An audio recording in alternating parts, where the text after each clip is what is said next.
नाजरीन अस्सलाम वालेकुम रहमतुल्लाहि व बरकातहू।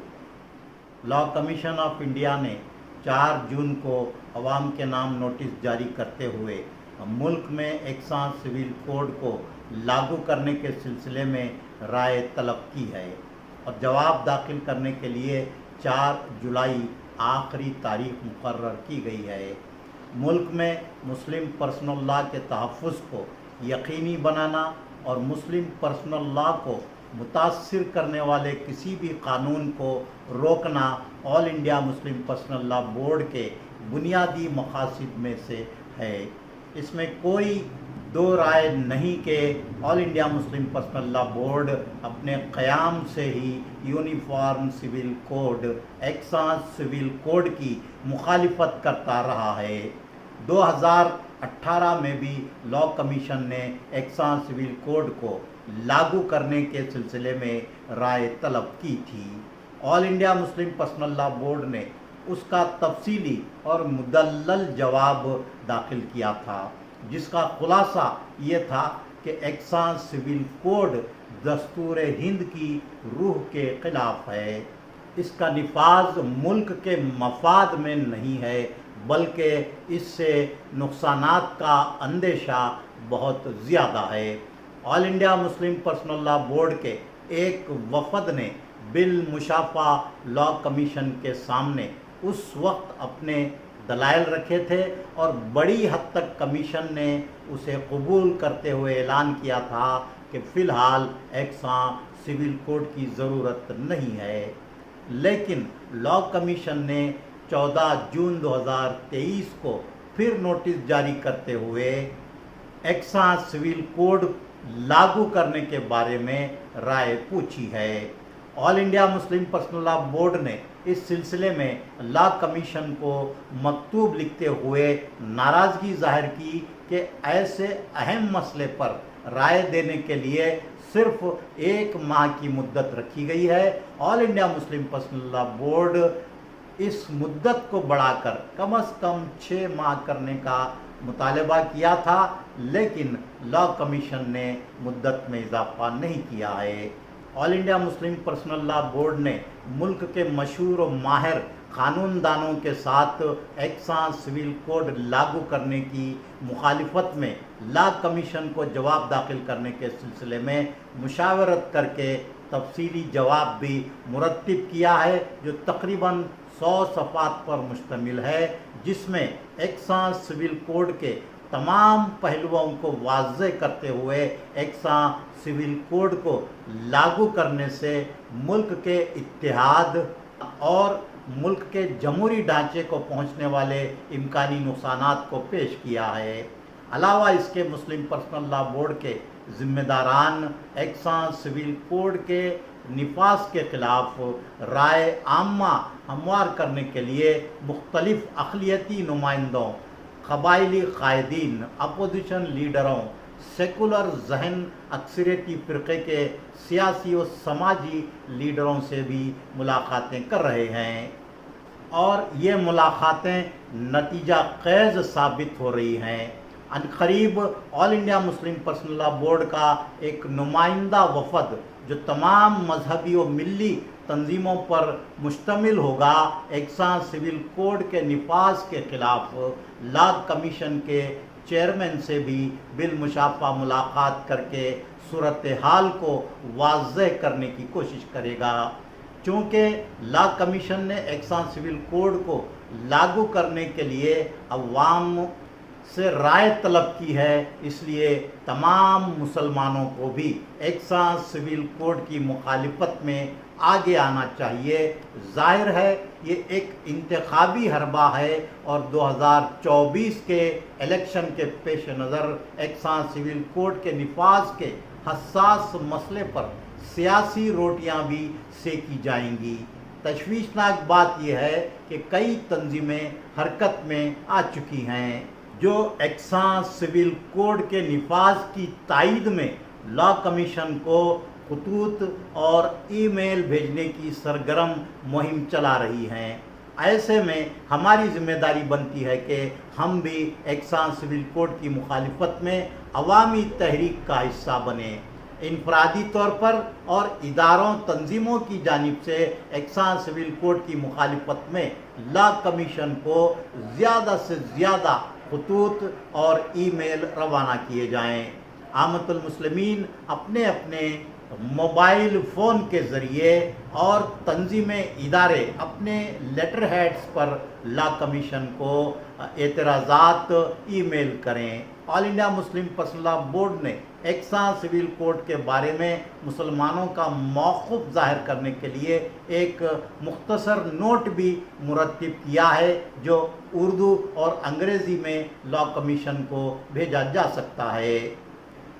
आमतुल मुस्लिमीन अपने मोबाइल फ़ोन के ज़रिए या किसी भी इंटरनेट सेंटर से लॉ कमीशन को ईमेल कर सकते हैं।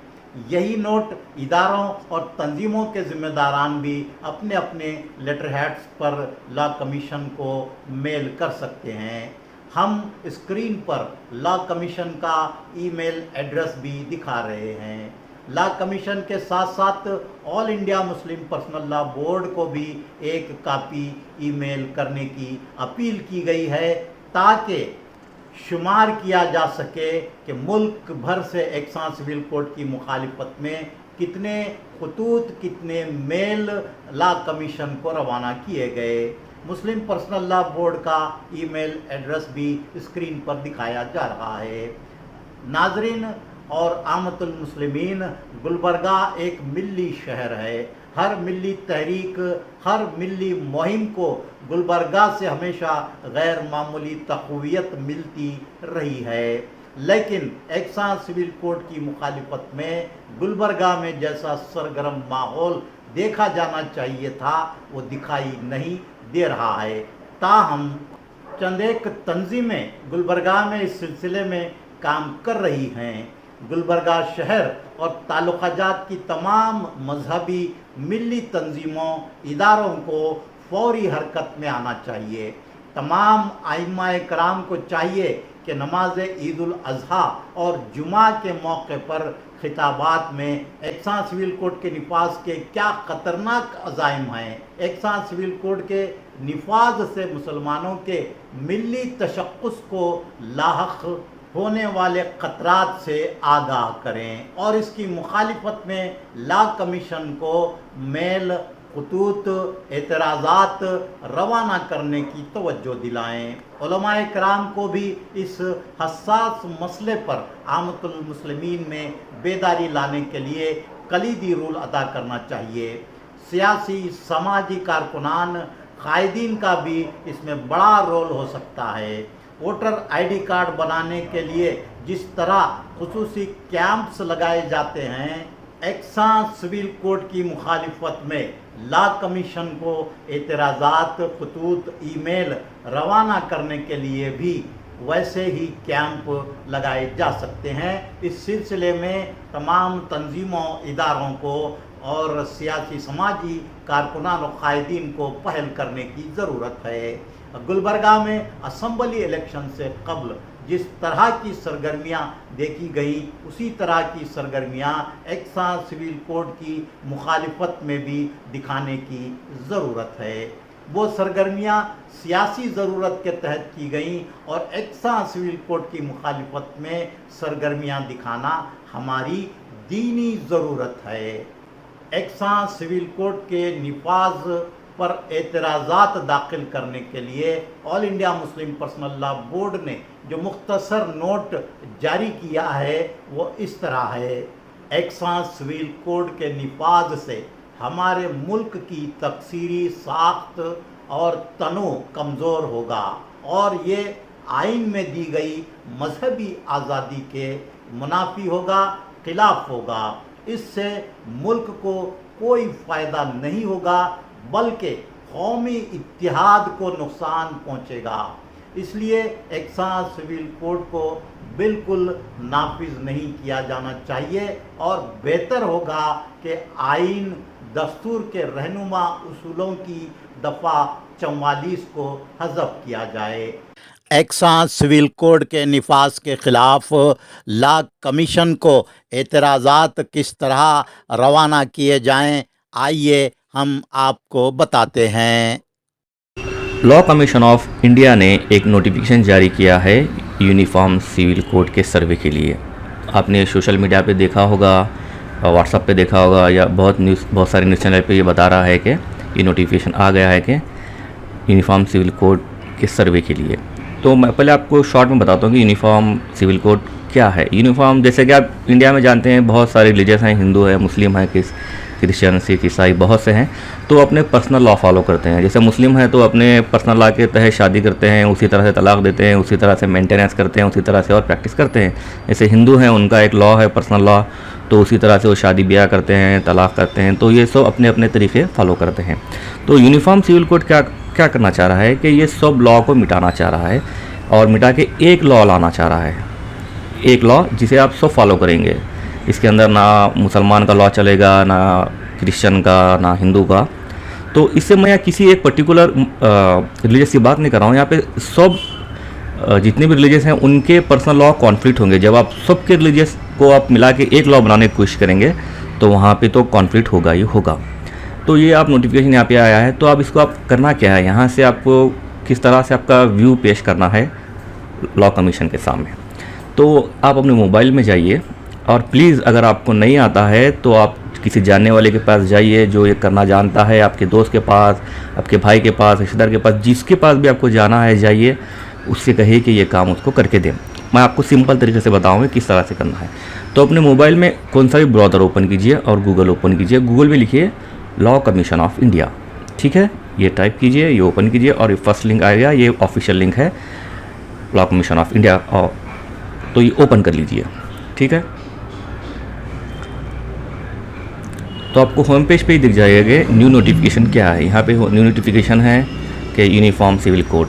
अगर आपको यहाँ पे यूनिफॉर्म सिविल कोड नहीं दिख रहा है तो आप सर्च में जाइए, सर्च में जाके वहाँ पे टाइप कीजिए यूनिफॉर्म सिविल कोड और सर्च कीजिए, तो यहाँ पे आपको बताएगा यूनिफॉर्म सिविल कोड। तो इसको ओपन कर लीजिए,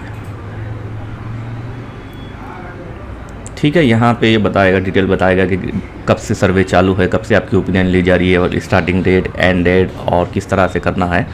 तो आप लास्ट में देखिए फाइल के आगे लिखा है व्यू, तो वहाँ पे एक PDF का आइकॉन बना है, वहाँ पे आप टैप कर दीजिए तो ये फॉर्म खुल जाएगा जो मैं पहले आपको बताया। तो ये वही फॉर्म है कि आपसे पूछ रहा है कि यूनिफॉर्म सिविल कोड को लाना चाहिए या नहीं लाना चाहिए, आपकी ओपिनियन क्या है। तो आप 3 तरीके से अपनी ओपिनियन दे सकते हैं, या आप ऑनलाइन फॉर्म सबमिट कर सकते हैं, या डायरेक्टली मेल दे सकते हैं, वो लोगों को मेल कर सकते हैं, या आप बाई पोस्ट भी कर सकते हैं। बट बेस्ट और आसान तरीका है कि ऑनलाइन आप फॉर्म सबमिट करें। तो क्लिक हियर पे आप जो है ना क्लिक कीजिए, हियर क्लिक पे, तो एक आपका uniform civil code public notice form खुलेगा। यहाँ पे आपको अपना नाम और एड्रेस डालना होगा। मैं ऑलरेडी अपना फॉर्म सबमिट किया हूँ, एग्जाम्पल के लिए बस मैं आप रैंडम नाम यहाँ पे सेलेक्ट कर रहा हूँ, ठीक है। मैं ऑलरेडी अपना नाम और एड्रेस से मैंने अपना एक ओपिनियन दिया हूँ। तो यहाँ पे मैं एग्जांपल के लिए आपको बता रहा हूँ कि किस तरह से नाम डालना है। तो आपका करेक्ट नाम डालिए, यहाँ पे आपका फर्स्ट नेम करेक्ट डालिए, सेकंड नेम करेक्ट डालिए, मोबाइल नंबर करेक्ट डालिए, और ऑर्गेनाइजेशन, अगर किसी आप ऑर्गेनाइजेशन से जुड़े हैं तो ऑर्गेनाइजेशन डाल दीजिए, नहीं तो इंडिविजुअल डाल दीजिए वहाँ पे कि मैं इंडिविजुअल पर्सन हूँ, बस इतना ही डाल दीजिए, इंडिविजुअल, ओके। और उसके बाद वहाँ पे डाल दीजिए आपका एड्रेस। आप ये करने से डरिए मत, ठीक है, ये सेफ़ है क्योंकि गवर्नमेंट ऑफ इंडिया को आपका इन्फॉर्मेशन जा रहा है। और यहाँ पे आपका स्टेट सेलेक्ट कीजिए, उसके बाद डिस्ट्रिक्ट सेलेक्ट कीजिए। याद रखिए ये मैं एग्जांपल के लिए फॉर्म फिलअप कर रहा हूँ, यहाँ पे आपको आपका करेक्ट इन्फॉर्मेशन डालना है, ठीक है। उसके बाद सजेशन इन वर्ड पे क्लिक कीजिए, तो आपको एक कमेंट का बॉक्स खुल जाएगा। तो यहाँ पे आपको लिखना है कि आप क्यों नहीं चाहते कि ये यूनिफॉर्म सिविल कोड इम्प्लीमेंट हो या अमल में आए। तो यहाँ पे आप लिख सकते हैं, मतलब ऐसा कुछ मत लिखिए I don't like it, that why I don't want to implement this, मतलब थोड़ा कुछ लिखिए यहाँ पे।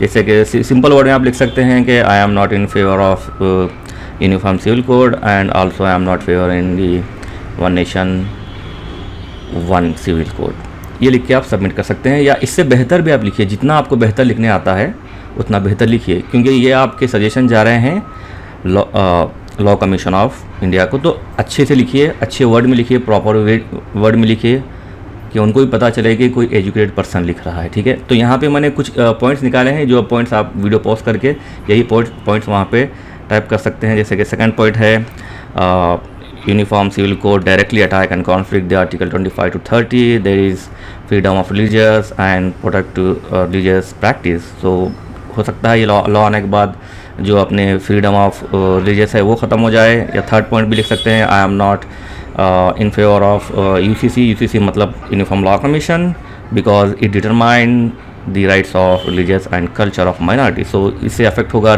माइनॉरिटीज़ रिलीजियस के लिए, उनके कल्चर के लिए। या फोर्थ पॉइंट भी लिख सकते हैं कि इंडिया एक बहुत खूबसूरत कंट्री है जहाँ पे हर तरह के रिलीजियस रहते हैं, हर तरह के लोग रहते हैं, अलग अलग कल्चर को फॉलो करते हैं। अगर ये यूसीसी आया तो वो सब ख़त्म हो जाएगा। तो जितना अच्छा लिख सकते हैं आप उतना अच्छा लिख के सबमिट कर दीजिए। सबमिट करने के बाद आपको एक मैसेज शो होगा कि your information has been saved. तो मैं सब लोगों से गुजारिश करता हूं कि आप ये फॉर्म ज़रूर भरें, और जिसको नहीं आता वहां आप खुद अप्रोच हों, वो लोगों से जाके मिल के बोले कि भाई आपने फॉर्म सबमिट किया नहीं किया, तो आप खुद अपने तरफ से फॉर्म सबमिट करके दीजिए। और जितने भी रिलीजियस ऑर्गेनाइजेशन हैं उनसे मेरी गुजारिश है कि इस बात को आम करें, लोगों को एजुकेट करें कि ये किस तरह से करना है।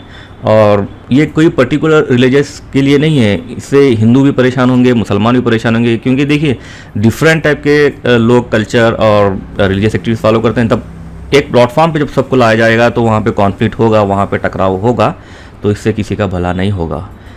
और इस वीडियो को फॉरवर्ड कीजिए। Thank you very much.